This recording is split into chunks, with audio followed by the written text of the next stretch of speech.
Anne prie. Elle ne veut pas céder aux assauts du découragement, de la détresse. Non, elle prie. Elle ne veut pas renoncer. Devant ce refus poignant de la nature, qu'il refuse un enfant, devant cette stérilité qu'elle vit depuis tant d'années, elle déverse devant Dieu le trop-plein de son cœur, elle lui clame sa protestation, elle refuse de croire à l'impossible. Elle en appelle au Dieu qui peut tout. Elle le met en face de cette situation. Et alors que l'inertie des choses semble se jouer de son angoisse, n'importe, Dieu peut, Dieu peut. Elle croit. Et cet état de choses est trop criant pour laisser Dieu insensible. Oh Dieu, tu répondras. Mais il y avait une autorité religieuse à Shiloh. Cette supplique, jetée vers le ciel, se heurte à l'inconscience du pouvoir établi, tandis que cette femme répand devant Dieu l'amertume de son cœur.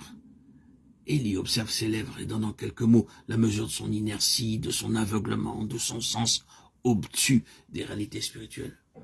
Elle a trop bu, cette femme. Il s'apprête même à la chasser. Telle est la réaction première de la religion officielle, des représentants attitrés de la tradition et de l'ordre établi.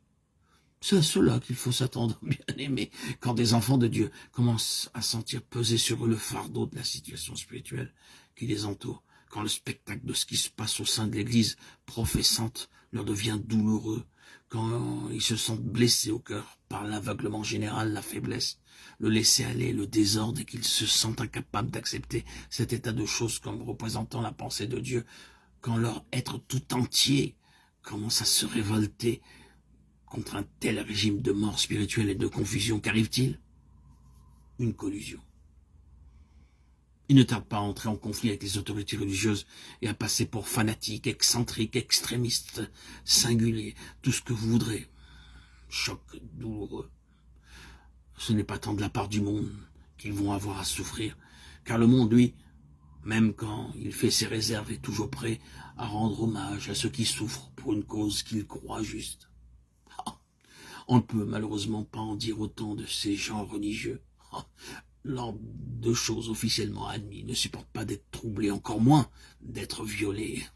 Si quelqu'un se prend à examiner de trop près les vrais intérêts du Seigneur, sa préoccupation est commentée avec toutes sortes de déformations et devient presque fatalement suspecte.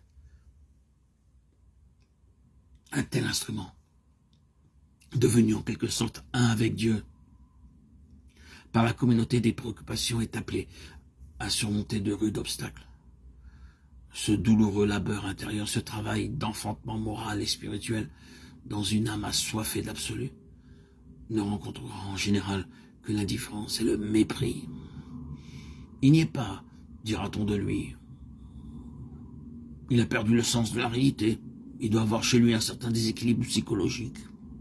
Peut-être quelques-uns d'entre vous liront-ils entre les lignes. Eh bien, tout cela, c'est Anne. Il y a quelque chose de réconfortant dans son histoire, n'est-il pas vrai?